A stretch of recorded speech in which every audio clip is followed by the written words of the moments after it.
As I walked down that Broadway one evening in July, I met a maid who asked my trade, and a sailor John says I, then away you Santee, my dear Annie. Oh, you New York gal, can't you dance the polka? Well, to Tiffany's I took her, I did not mind expense.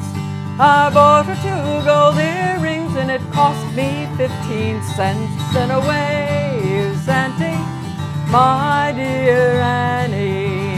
Oh, you New York gal, can't you dance the polka? That's one of my favorite songs, Can't You Dance the Polka? I've become so sensitive to fragrances that my reactions, such as headaches, dizziness, respiratory infections, are now having a major impact on my professional career as a performer and voice teacher. My extreme fragrance sensitivity has left me no choice but to turn down opportunities to perform at festivals or to open for big name acts. A few years ago, a taxi cab driver from Las Vegas emailed me to say, I was making good money driving a taxi, but I had to resign because the other driver would spray it with air freshener. Eventually, I got so sick, I had to quit. This taxi cab driver is just one of millions of Americans who are desperately trying to hold on to jobs that are damaging their health and making them sicker with each day that passes. Allison Johnson developed multiple chemical sensitivity in 1973, and through her own experience and the experiences of her chemically sensitive daughters, she has gained a wide knowledge of the field. Visitors to her website, AllisonJohnsonMCS.com, can read excerpts from her 3 books and play several of her videos. In 2001, she founded the Chemical Sensitivity Foundation, which she chairs. I investigate buildings where people are feeling sick because of the air quality. And I had a test kit in my vehicle for carbon monoxide, and the color changed, indicating that I was being exposed to carbon monoxide. And then I also discovered that I had a muffler leak. And so I was, gasoline leak. And I was breathing gasoline fumes and combustion gases, and I became very chemically sensitive. I couldn't go into hardware stores because of the pesticides. I couldn't put gasoline into my car. So it was very, very difficult for me to function. And eventually I got rid of the vehicle, so my symptoms improved tremendously. But I still, to this day, can't be exposed to pesticides. So I get brain fog, I can't think straight. But there was one sort of interesting incident that happened to me. I was on a plane with my wife going to Italy at 30,000 feet, and I had to use the bathroom, and they had a very strong fragrance emitter in the bathroom, and I sort of had trouble breathing, so I put a paper towel over my face because the paper towel absorbs the fragrance. And it doesn't last very long, so after a while I was having trouble breathing and I was holding my breath.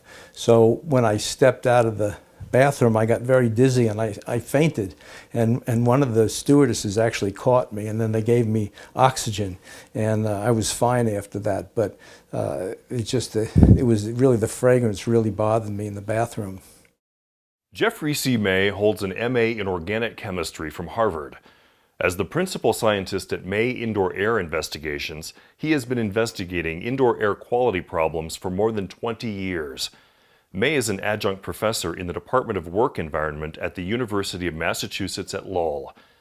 Johns Hopkins University Press has published 3 books he has written: My House is Killing Me, My Office is Killing Me, and Jeff May's Healthy Home Tips. May is a member of the Board of Directors of the Chemical Sensitivity Foundation. In Amsterdam there lived a maid, hark well what I do say. In Amsterdam there lived a maid, and she was mistress of her trade. I'll go no more a-roving with you, fair maid. A-roving, since a-roving's been my rule, and I'll go no more a-roving with you, fair maid. When I sing Maid of Amsterdam, I'm reminded of all the roving I used to do. Sensitivity to fragrance has greatly curtailed my roving in recent years. In 2009, I was so excited to return to the Balkans for a concert tour, but by the time we landed in Belgrade, I was miserable because of exposure to fragrance while traveling. Now I'm careful to avoid prolonged exposure in situations where I will likely encounter fragrance. I'm a high school history teacher from Washington State, and I became very ill working in my classroom. Mold was discovered in my classroom, and I became very sensitive to mold and later developed multiple chemical sensitivity. As a result of this, my workplace environment became very difficult. I became sensitive to some of the products we were using in the classroom, magic markers, whiteboard markers, the shampoos they were using to clean the carpet, and some of the cleaners that they were using. I initially discovered this by losing my voice. I became very hoarse, and as a coach and as a teacher, you can understand how that became very difficult to do my job. Ironically, I was an All-American wrestler in college, and everybody was very surprised when I became very ill and had many different symptoms, headaches. I gained a considerable amount of weight. I had a lot of fatigue, and basically was very lethargic, didn't have a lot of energy as a result of these acquired sensitivity. My workplace environment did improve a little bit once the school decided to move me into another classroom that was not infected with mold.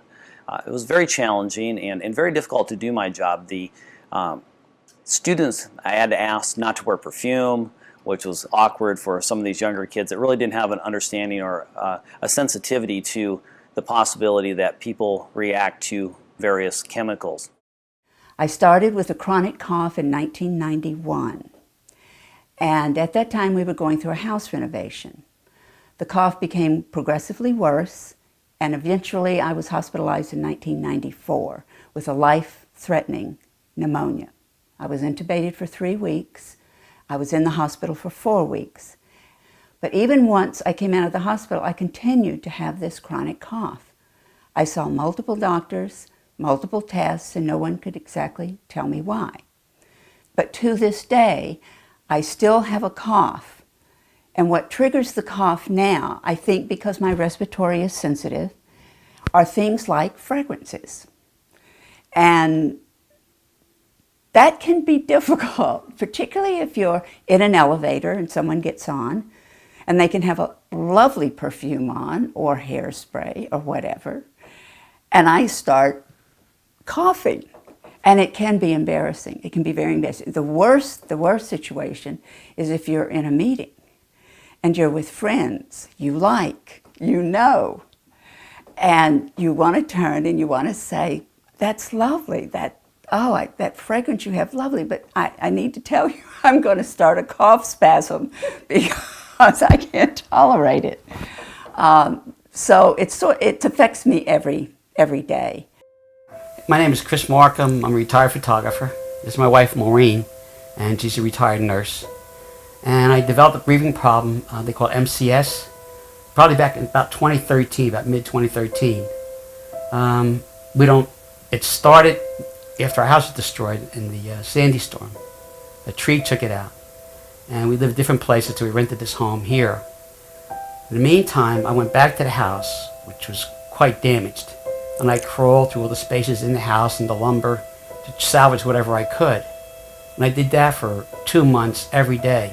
And I didn't have a problem in there at the time, but we're thinking now that might have been the thing that triggered it off, because I never had a breathing problem. And then fabric softeners began to bother me, and our detergent also was a real detergent. I didn't really realize what it was, but I began to smell it more. And every now and then I'd get a coughing fit, and then it was over with. So eventually we said, maybe we just get rid of this stuff here. So we did. We just dumped it out and got the free stuff. But still, I began choking and coughing more. And it just increased gradually.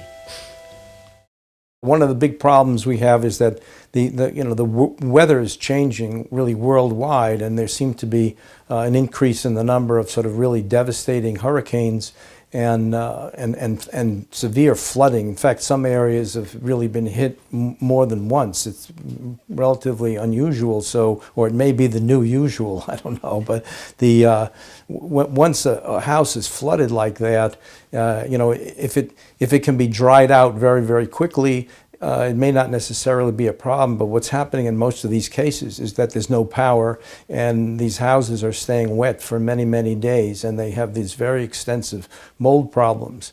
And here we have it, some moldy wood. And people are exposed to the mold. They're also exposed to the chemicals that the mold releases. And unless they're very, very careful, they actually may become sensitized to the mold and even really to the chemicals. So in fact, we may start to see more people becoming chemically sensitive as a result of the exposures to the very severe conditions that are in their houses after the flooding. So if people become more chemically sensitive, then that means that they're going to be more sensitive to fragrances as well, because fragrances are just chemicals, whether they're natural, organic, whatever they are. They're basically just chemicals, and people can react to them the same way they would to any kind of chemical. Then, I guess it was in 2014. Wife was working then at the hospital as a nurse, and to come home from work and things would be fine and go about our business. And I had my little attacks here and there. Some days I actually had no attacks at all. In 2013 and part of 2014, but we don't know why. Well, one day she walked in the house, a Tuesday afternoon, came home, and I began choking and coughing and smelled everything she had in her. It was apparently an air freshener, though I didn't know what it was. I said, my gosh, what's on your clothes? Take them off. So there's nothing on my clothes. And I said, where'd you have your coat? It's choking me. And so she put her coat down the cellar and took her we changed her clothes, we put them on the back porch, but still in her hair. And she washed her hair, and I was better after that, more or less. And then this happened every single day for, 8 or 9 months. And it was a routine now. When she came home from work from the hospital, she would have to change, but she would always wash her hair every other day, whatever. Sometimes I was okay with it, eating dinner, and other times I wasn't, and she would eat in the dining room, and I'd have to stay at the kitchen table to eat. Otherwise, I'd begin choking and bring up a lot of phlegm, and trying to eat something, forget that. So I just go in the bathroom, take care of myself until it was over. Sometimes half an hour, sometimes an hour and a half. Fabric softener and perfume in the ambient air clings to clothing and upholstered furniture in much the same way cigarette smoke does. That creates a major problem for people who react to fragrances. We used to love to walk. We can't walk now because whenever we go out walking, there's so much fragrance from the fabric softeners in the air. We can't even go for a walk now. One of the things I miss the most is my daily walk. My whole life, I've walked everywhere. I walked to school, walked to paper route, walked for exercise. But now I have to get in the car and drive to a park or the ocean if I want to go for a walk. Because as soon as I step out my front door into my yard, I smell fragrance from my neighbor's dryer vents.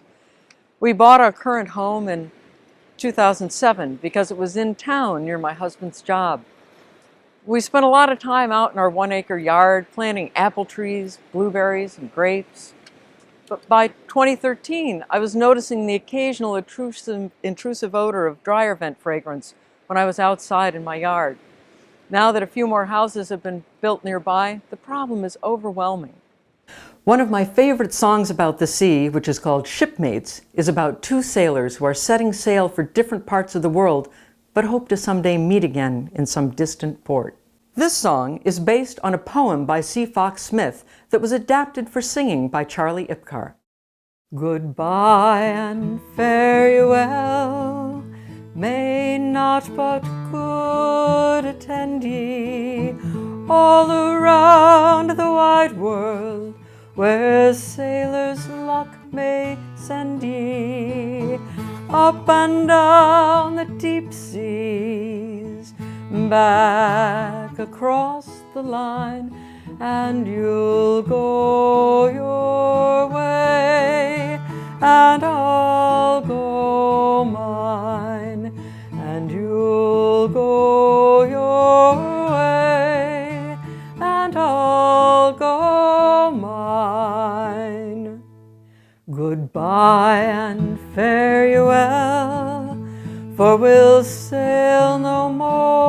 together, up and down the deep seas, in fair or foul weather.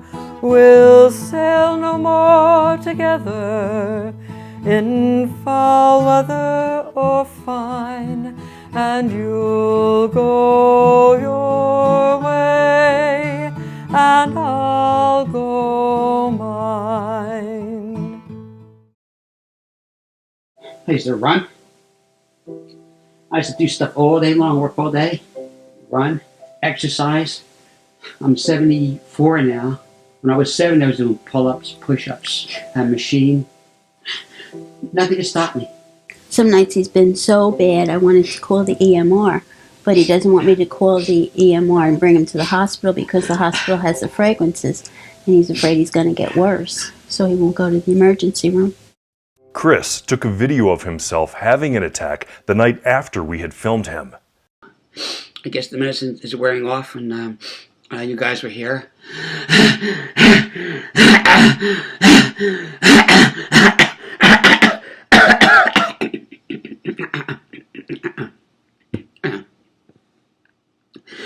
What's happening? It's running down mostly the left side here, getting caught down in here. He gets hung up here.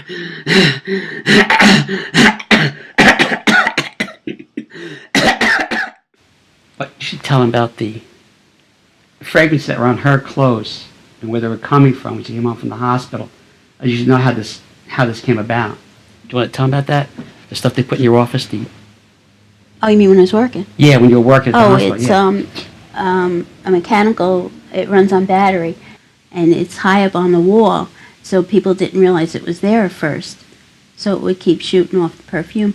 When I realized what it was doing, it was running by a battery, so I took the battery out, and everybody was thankful that they didn't have to smell it anymore. Air filled with air freshener is not fresh air. There are a lot of places in America where one can still find fresh air, and here's one of them. This is wonderful fresh air here. This is probably some of the best air in the world. This is Reed State Park. It's a wonderful place where I come every chance I get, maybe once a week, with a book or a picnic lunch. I actually wrote several of my books sitting right here on these rocks, looking out at this beautiful ocean. Senator Bernie Sanders sent Allison Johnson the following letter of endorsement for her first documentary, which was titled Multiple Chemical Sensitivity: How Chemical Exposures May Be Affecting Your Health.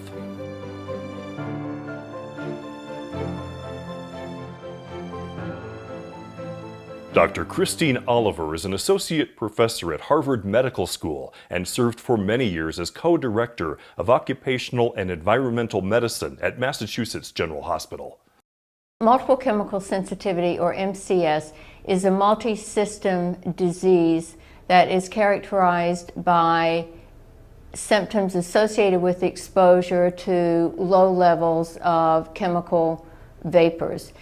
These levels of exposure are commonly found in the ambient environment. Systems that are affected by MCS include the respiratory system, the neurologic system, the gastrointestinal system, the skin in some cases. For those with less severe illness and disease, symptoms may include cough, shortness of breath, headache, in association with exposure to chemicals on an elevator, or when they open a magazine and have a scented insert in the magazine. For those who are more severely affected, however, symptoms can be truly disabling. They interfere with a person's ability to engage in gainful employment. They interfere with a person's ability to use public transportation. They interfere with a person's ability to live in a multifamily housing unit. They interfere with family life. People who develop multiple chemical sensitivity, or MCS, begin to react to chemicals that they encounter in everyday life in substances such as paint, perfume, pesticide, cleaning products, detergents, fabric softeners, gasoline, diesel exhaust, cigarette smoke, new carpets, building materials, and air fresheners. Well, I had one really good example of how people can get sick by being exposed to chemicals in their air. So I was investigating a house where an older couple were quite ill from very serious chemicals that were being emitted by their heating system.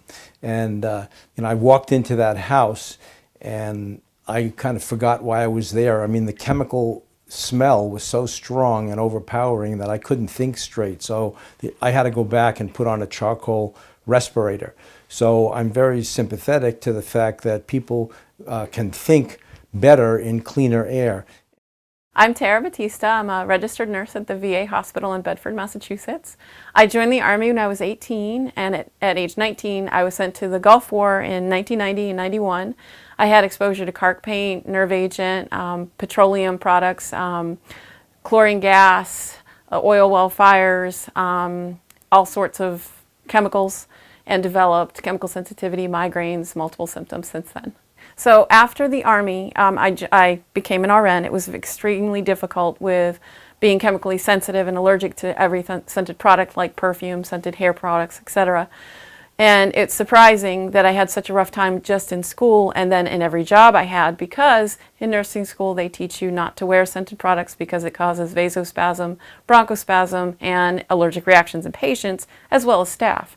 In 2008, I started working as a registered nurse at the VA hospital in Bedford, Massachusetts.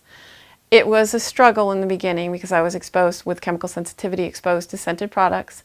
My boss at the time saw me struggling and saw I was a good nurse, so she had a PhD person come and do an educational training about multiple chemical sensitivity, explaining why, with rationale to the staff, why they needed to refrain from wearing scented products, because I'm sensitive and get very sick. I had to work sick routinely because I didn't have the accommodation in place yet. It took time for the board to decide. It was such a struggle. I ended up asking to go to evenings when a position opened because I knew the staff on evenings. There was only one person who wore scented products, and I thought I could maybe appeal to his kindness. So out of desperation, I requested going on evenings. And then a new manager came who enforced the accommodation. All I had to do if I had a reaction to something or somebody is email her, and she would have a private conversation, and that would help. Under the Americans with Disabilities Act, covered employers are required to provide reasonable accommodations to qualified job applicants and employees with disabilities. One of my biggest problems was so many days I would develop a migraine from the staff's perfume, and I had to continue working. I couldn't afford to leave, and I just remember how difficult it was, and I really think the training as an Army medic is what got me through it, because you have to keep going. They trained me very well, and I care about the patients, and I didn't feel it was correct to leave despite pain and suffering, so I soldiered through. It's late in the season, but this used to be covered with morning glory vine. They're purple. They're all seeding now, but we've had a frost. So I spend all my days out here recuperating in the garden. I find it very grounding and nurturing. When you're sick a lot, you need something to rejuvenate yourself. I'll show you the river.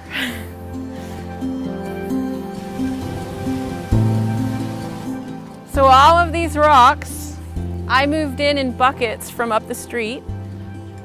They're all covered with leaves, but so I redid the river basically. And this area, all the way back there, I made a path with rocks. And I sit out here with a cup of tea or coffee and relax. And it's beautiful. You hear the flicker overhead. Lots of birds and animals. Dr. Lee Steele, an epidemiologist, published a study in the American Journal of Epidemiology in November of 2000, which documented that over 200,000 veterans who served in the first Gulf War are now chronically ill. That's over 1/3 of those who served. In the mid-1990s, I commanded Walter Reed Army Medical Center. I continued to work on looking for causes for the illnesses suffered by many Gulf War veterans, illnesses that clearly were more than stress-related. I looked at vaccines, I looked at exposure to smokes, to other toxic chemicals, petrochemicals, and so forth, all that were part of that battlefield experience. And I came to the conclusion that at least one of the explanations was multiple chemical sensitivity, something where a variety of toxic elements, even at low levels by themselves in combination, may in susceptible individuals be causing these illnesses. And I believe so much more work needs to be done in that, but it is clearly one of the explanations. I was privileged to work with Allison Johnson as she did research on the role of chemical exposure to the unexplained illnesses of Gulf War veterans. Her works on exposure to toxins and chemical sensitivity with their attendant health effects are landmarks in a poorly understood field. Since I've been back from the Gulf War, I also noticed that a lot of things bother me that never bothered me before. Different perfume, different cologne, gas, different smell of even smoke or cigarettes. I just automatically get sick, And sometimes it takes me days or weeks to recover. One day I was on the elevator and someone got on there with some loud perfume. And then all of a sudden, it hit me and I got lightheaded. Roy's blood pressure shot up so high that the emergency room staff thought he was having a heart attack. He ended up spending 4 days in the hospital. In June of 2009, the CDC put on its internal website an indoor air environmental quality policy intended to maintain good indoor air quality in buildings in which its employees worked. So, among other things, the CDC policy states scented or fragranced products are prohibited at all times in all interior space owned, rented, or leased by the CDC. And this includes the use of the following products: incense, candles, or reed diffusers, fragrance-emitting devices of any kind, wall-mounted devices similar to fragrance-emitting devices that operate automatically or by pushing a button to dispense deodorizers or disinfectants, potpourri, plug-in or spray air fresheners, urinal or toilet blocks, other fragrance deodorizer, reodorizer products. In addition, the CDC encourages employees to be as fragrance-free as possible when they arrive in the workplace. Fragrance is not appropriate for a professional work environment, and the use of some products with fragrance may be detrimental to the health of workers with the following diseases: chemical sensitivities, allergies, asthma, and chronic headaches and migraines. It is important to note that the CDC indoor air quality policy bans essential oils in all CDC facilities. I actually had a client who was chemically sensitive, and I was going to the house to sort of help her, and I found in her bedroom she had a whole row of small bottles of essential oils, and the whole place just reeked of chemicals, basically. So essential oils are really nothing more than chemicals. It's just they're not synthetic. The CDC indoor air quality policy is a very important policy and provides an example of what we should be doing in every workplace in this country. I think all workplaces should be fragrance-free. The number of people who are chemically sensitive and or with diagnosed MCS is increasing on a daily basis. A fragrance-free policy allows those individuals who are chemically sensitive to continue their employment. As a result, they do not have to turn to Social Security disability for income. The website of the Chemical Sensitivity Foundation contains a bibliography of research articles on chemical sensitivity that have been published in peer-reviewed journals in the US, Japan, France, Italy, Spain, Denmark, Sweden, and other countries. The entire 13-page Centers for Disease Control policy on indoor environmental quality is also available on that website, as are many other documents relating to fragrance-free workplaces. On October 23, 2016, an important new study was published in Air Quality and Atmospheric Health by Dr. Ann Steinemann, a civil and environmental engineer with a PhD from Stanford. She was formerly a professor at Georgia Tech and the University of Washington and is currently the chair of Sustainable Cities at the University of Melbourne. Her article, titled Fragranced Consumer Products, Exposures and Effects from Emissions, describes the results of her nationally representative population survey in the United States. Among the most important results are the following. 53.2% of the Americans surveyed would prefer fragrance-free workplaces. 19.7% of Americans surveyed would not prefer fragrance-free workplaces. The other respondents did not express a preference.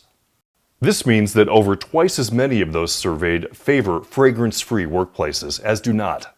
More than twice as many customers would choose hotels and airplanes without fragranced air. One of the things that we uncovered at EPA doing investigations of releases of hazardous material is large numbers of people where there are releases start to develop what we call chemical sensitivity. And so we're seeing health effects to the public around hazardous sites like the World Trade Center a year, 2 years, 3 years down the line, where people are now sensitive to chemicals. A little bit of perfume, for example, which would not affect anybody, can make people deathly ill. Since 9/11, the smell of gasoline and diesel fuel is such that I don't get out and even fuel my own vehicles. I don't even want it on my hands because of the odor. Being around the job sites and being around the smell of the diesel and the gasoline, I am so symptomatic to that involvement that I was constantly getting problems with my throat.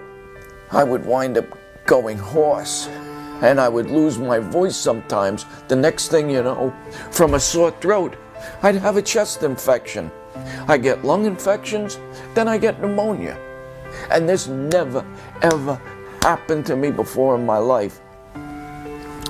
Now the smell of smoke actually sickens me, sometimes giving me headaches. I know I can't use any type of cologne or aftershave. I can't take that smell. It's sort of like a burning inside my nostrils. We were one of the first units into the South Tower. Last thing I remember seeing actually was a helicopter trying to go to one of the towers to get people off the tower. Hearing, someone say it was going to blow, and a humongous fireball. It looked like a meteor coming at us. Bonnie had never had asthma before 9/11, but by the time the day was over, she had had 3 bad asthma attacks. People just don't understand not being able to catch your breath, not being able to fill your lungs.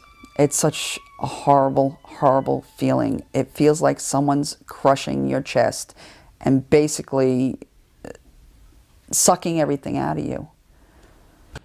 I can't be in restaurants because, God forbid, someone has perfume on. I can go into a fit. I can feel nauseous and throw up. My throat can close up. The multiple chemical sensitivity issues that have come from 9/11 have not been addressed. Household cleaners. Oh my God, you just might as well pack me up at that point and just send me to the hospital.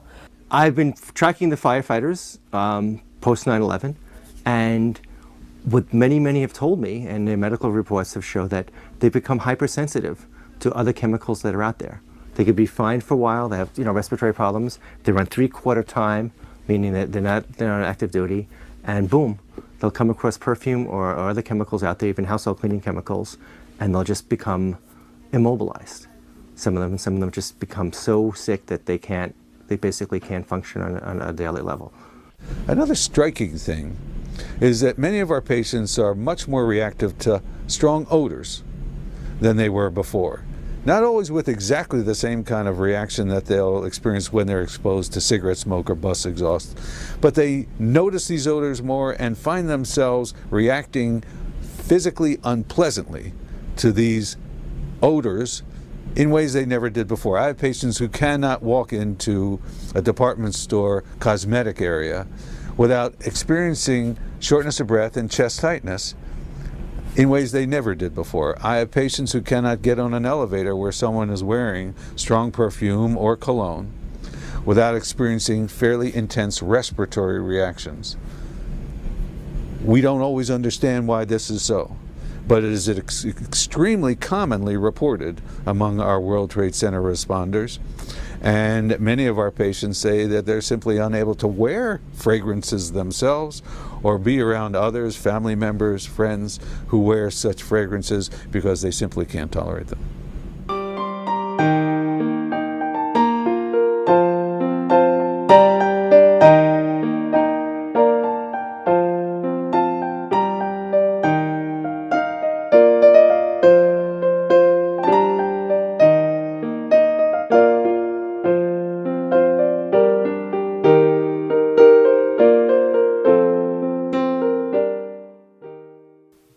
One reason that the medical profession has found it difficult to understand MCS is that patients with MCS can have a wide variety of symptoms as a result of chemical exposures, with different patients having different symptoms. A given patient, however, will usually have the same symptom in response to a given exposure, perhaps getting a headache after exposure to paint or getting arthritic pains after exposure to natural gas. Dr. Ann Steineman has analyzed the secret ingredients in several leading fragranced products like air fresheners and laundry products. She has found significant numbers of toxic chemicals in these products. Dr. Steineman's website contains extensive information about her studies. In the last couple of decades, there has been a rapid and alarming acceleration in the number of people reporting that they have developed chemical sensitivity. In 2009, Professors Stanley Caress and Ann Steineman published in the Journal of Environmental Health the results of their national prevalence study of fragrance. In this national prevalence survey, 3.2% of the respondents said that they had been medically diagnosed with MCS. This result suggests that over 10 million Americans are suffering from MCS. That's a number greater than the population of the state of Michigan. Journalists often refer to MCS as a rare condition. That's hardly the case. Here is another place where one can find wonderful fresh air. I'm at the Santa Fe home of my film partner, Richard Startzman. With so many people suffering from MCS, it is important that the media handle this issue in a responsible way. The millions of people with MCS are ill-served by the propensity of the media to rush to Arizona to film the small community of no more than 24 people who constitute extreme cases that are not at all representative of the vast majority of people with MCS. This kind of one-stop shopping may be very convenient for journalists and filmmakers, but it results in a very distorted view of people with MCS. Depicting these outliers in a way that makes them appear weird and sensational may advance the careers of the photographers and journalists and filmmakers, but at a great cost to the millions of people with MCS who are trying to get their family, friends, and physicians to understand the condition of MCS, not to view it with disbelief. Unfortunately, the suicide rate among people with chemical sensitivity is far too high, and the failure of others to understand MCS is a factor in many of these suicides. The Harvard University just published a study they did in environmental health perspectives on the effect of indoor air quality on cognition. And they used engineers, architects, programmers, very sort of high-level thinking people, and they exposed them to different environments. So they had a conventional office building environment, they had what they called a green building environment, and then a green building plus environment, which had a lot more fresh air. And the results of that study were very, very dramatic. They showed that, people who are exposed to the green building environment, they could have 60% better scores on the cognition testing. And in the Green Plus building conditions, which was a great deal. It was 100% fresh air rather than recirculated air. They actually had 100% better cognition. So it's very dramatic. People think better and actually work better. There's an economic impact to all of this as well. So VOCs also are fragrances. So it isn't just the chemicals that they're using or that are being emitted by the furnishings that can cause problems, but it's also the fragrances that people are wearing. One particularly poignant case is that of Abner Fish. Abner was a chemical engineer who worked for 3M until chemical exposures on that job made him so sick that he had to quit. Abner later testified to a government committee in Santa Fe, New Mexico, about his long search for a workplace atmosphere that he could tolerate. In my book, Amputated Lives, Coping with Chemical Sensitivity, I recorded Abner's description of the 20 different jobs he tried in his long struggle.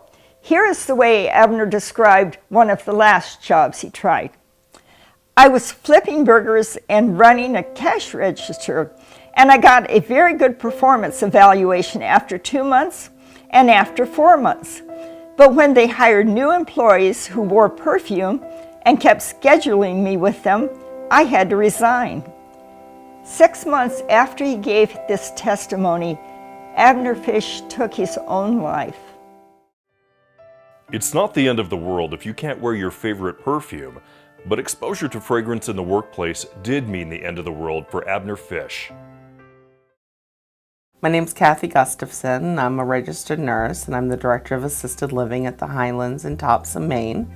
We're an assisted living community and we do maintain a fragrance-free environment for the well-being of our residents that live here as well as the staff that work here. Over the years, I've been able to see what the result of lots of chemicals can do to somebody, especially somebody with a breathing disorder like COPD or asthma. In an assisted living environment or in a nursing home, there are a lot of people who struggle with incontinence. And one of the things that's a result of that can be odors. And we certainly don't want somebody to walk through the front door and be greeted with unpleasant smells. So it's important for us that we make sure the residents are taken well care of. That will minimize the odors. But if we do need to use some kind of a cleaning product, we go with something that's fragrance-free and also something that's green. So it's also good for our environment. I would encourage other assisted living communities and nursing homes to explore the option of going fragrance-free in the environment. It's good for the residents, it's good for the staff, and for the visitors. We don't want to subject anybody in our community to have an exacerbation of their disease because of smells that we've put in the air. So we've eliminated air fresheners and all chemicals that we use are fragrance-free.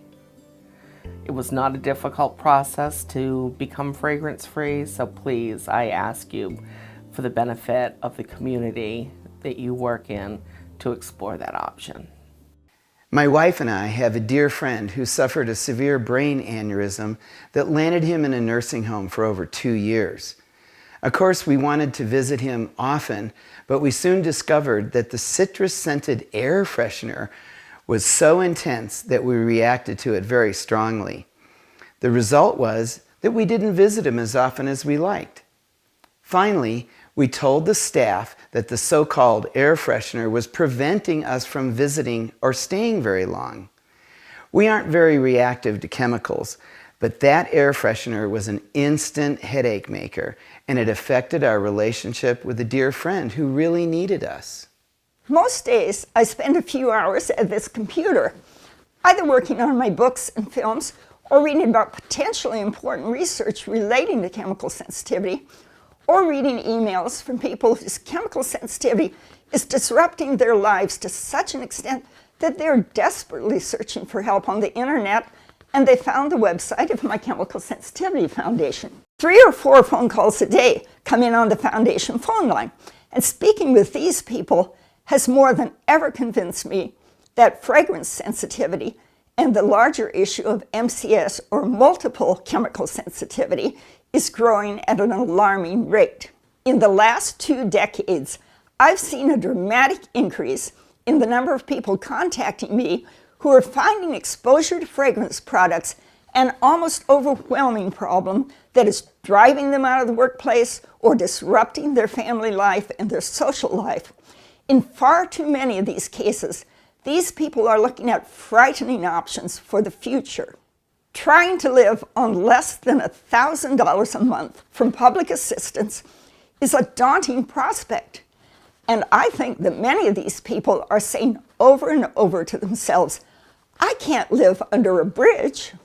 After I read one of these desperate emails or talk by phone with someone who is overwhelmed by the problems facing them, there are many times when I can't help thinking, that's a suicide waiting to happen.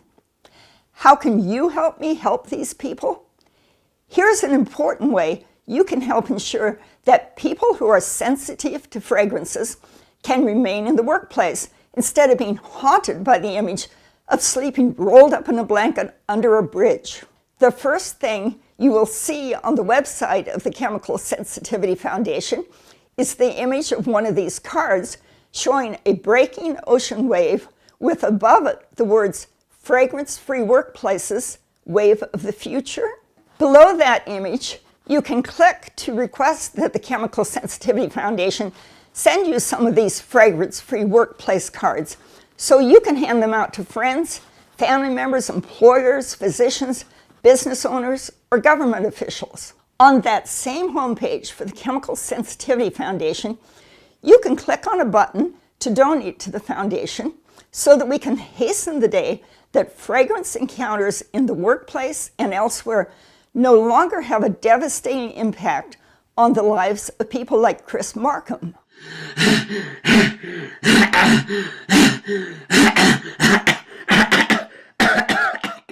Goodbye and fare you well, may not but good attend ye all around the wide world, where sailors' luck may send ye, up and down the deep seas, back across the line, and you'll go your